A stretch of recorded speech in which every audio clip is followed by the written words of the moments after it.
covering the stories that impact your life, your town, your state, and your future. This is the Means Report with your host, Brad Means. Hello everybody, and welcome once again to the Means Report. We certainly appreciate you spending part of your day with us, where if you have watched the Means Report for any length of time, you know that this time of year we are all about back to school. And so today we look at what is happening in Columbia County and the efforts in the Columbia County School District to make sure that children stay on the right track, and not just while they're on campus during these years, but success for students after they leave school to make them productive members of society. There's a lot of hard work in Columbia County in that regard. And we're also going to show you ways that you can stay in touch with us on the Means Report and help us get more great guests like the ones we have today, beginning with the superintendent of the Columbia County School District. He is Dr. Stephen Flynt, no stranger to the Means Report. Dr. Flynt, such a busy time of year. Thanks for coming back. Well, thanks for having us. We've had a great start to the school year, and we'd love to talk about it. Yeah, it's, again, such a busy time, and you still managed to scoot over here for a few minutes.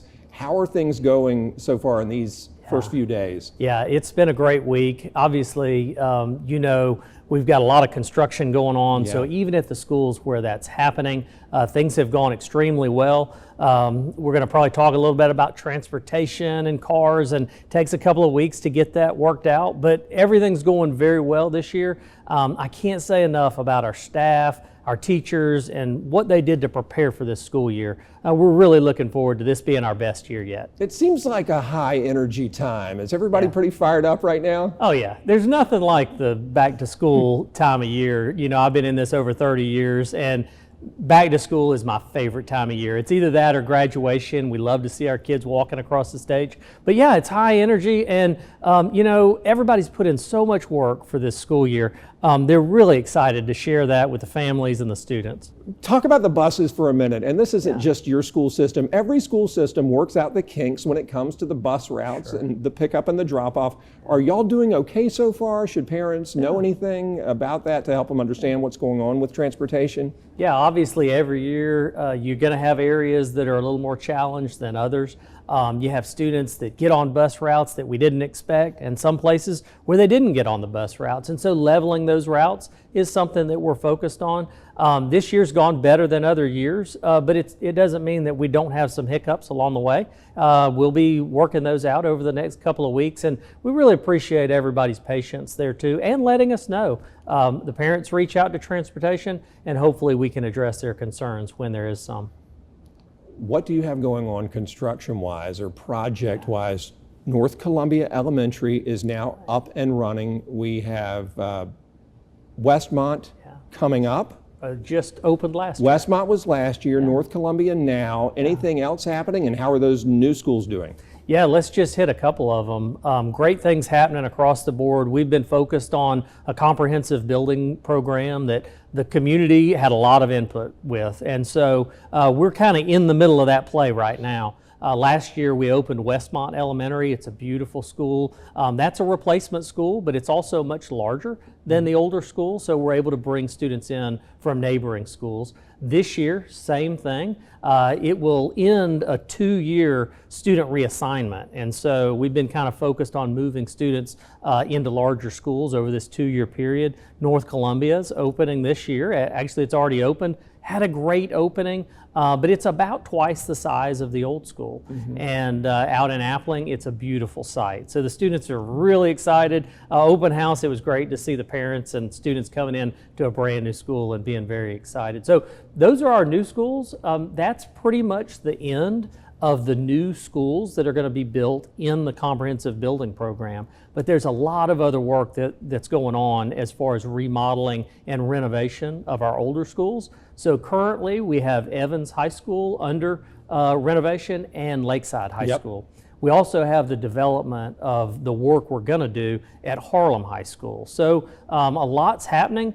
Those two high schools, obviously a lot of work's going on. So even though there's a lot of dirt and dust, and in the summer we had to go in and renovate classrooms, the teachers and staff have done absolutely fantastic. And the students are excited to come back. It's under construction, but the students enjoy seeing that, and in some of the classes they're able to put that into the curriculum. Let's talk about some of the students inside those those schools, especially our high school seniors.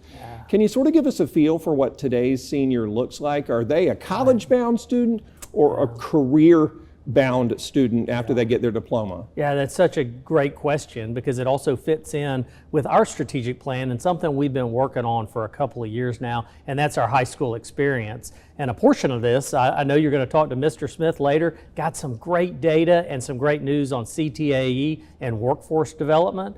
But in your question, what we expect of our students as they go through high school and come out as a senior, we want to provide them all of the opportunities that they're interested in. So we don't want to limit anything. If they want to go to college, we want them to be the most successful at whatever college they go into. If they want to go into a career, we want to make sure that we provide them not only the skills, but the certifications to be able to do that right out of high school.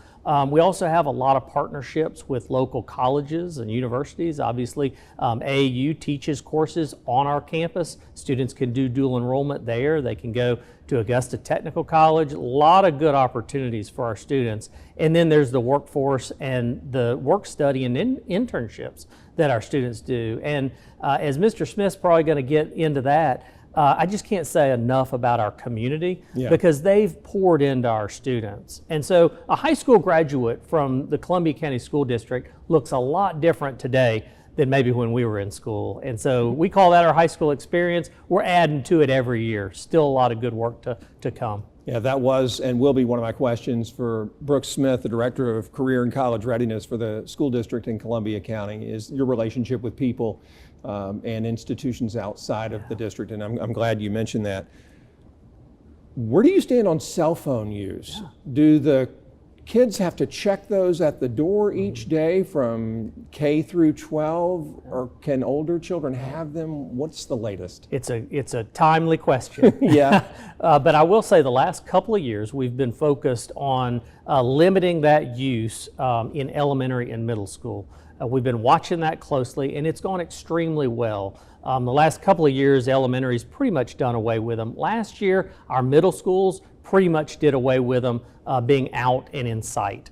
We don't have a place where students have to lock them away, like you've probably heard some districts do, but we do ask them to be put away in a book bag or in a locker and turned off so they're not a distraction. So this year, we implemented that at high school, and we're only a week in, but it's gone extremely well. The feedback we're getting from the classes, it's not as much a screen time or a use of technology, it's the distraction that a cell phone causes. And so limiting that level of distraction while still having the phone, if they have to get to it, available, has seemed to have been a good in between. And so we don't allow them out during the school day, and that's gone extremely well this year. Okay, so you touched on this. If there is, goodness forbid, an emergent situation, you're saying the young person in most cases can reach that cell phone, call mom or dad.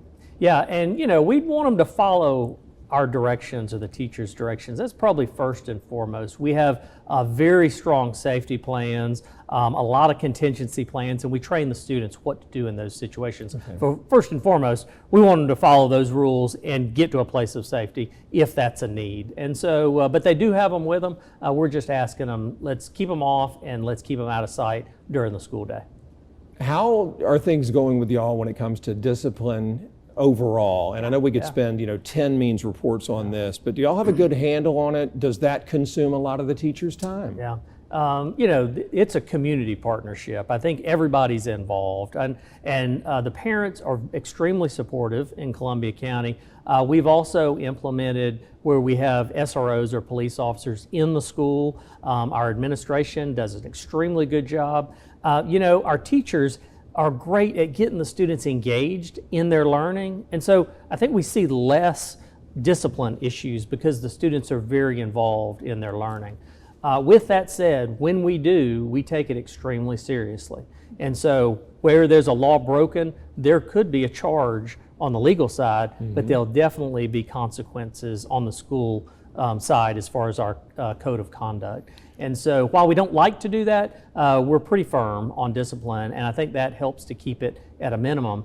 But I think more than that, focusing on what we do in the classrooms and engaging the students is probably the first place to look at that. Probably two more questions, and one just has to do with what people at home can do if they have a question or a concern. Sure. Do they go straight to the superintendent to get it resolved? Do we need to start at the school level? What's the best path for us? Well, I think it depends on the question. I'm a big fan of going to that lowest level first. Sure. If you're having a question in the classroom, please ask the teacher. They're very responsive and can get back with you very quickly. If it's something a little larger in the school, it could be an administrator, it could be one of our front office staff, it could be the principal. As you get a little bit larger, if you have a big concern, reach out to us at the district level. We're very responsive. I answer my own email, and if a parent reaches out to me and it's something I need to deal with, I certainly will do that. Probably my last question, what can we do to help you? I know that for younger children, you may say, well, read to them every day, make sure those skills are sharp. But just for all age groups, how can we help make y'all's job easier? Well, you're doing this right now, just continuing to share the good work that's happening. I think across the board, parents, community members, just being involved in it. I don't know that you have to have a high level of understanding of maybe the subject area or even what happens in school. But an interest in what the student does and asking those questions when they get home or when they're out in the community. How's school going? What are you learning about? What do you enjoy? What's your favorite subject? All that brings it back to kind of the entire community being a part of our school district. And that's what really makes this place great. I don't want to let you go without mentioning this. So this fancy publication called Back to School, y'all sent this to everybody in Columbia County. What's in it, and what should parents and caregivers need to know? This has been going on for many years, and we're very proud of it. It just provides that information for the first day of school, and it's not just for the parents. You know, when schools go back in session, it affects everybody in the community, from traffic to just understanding when kids are going to start, when they're going to get out of school, and a lot of the great things that are going on with taxpayer dollars. So read through it. We've got information on our building program, on new this year. We've got new menus for our lunches. A lot of great information. If you have a question, go there, and if not, go to our website. We try to get as much information out to our public as possible. A great resource for sure. Dr. Flynt, thank you for being with me. I appreciate it. Thank you for having me. Absolutely. Superintendent Dr. Stephen Flynt from Columbia County. When we come back, one of his right-hand people, the person in charge of what happens to a student after school, the skill sets they can have, whether it's for a career or whether it's for college or whatever happens next. Brooks Smith can handle it on the Means Report.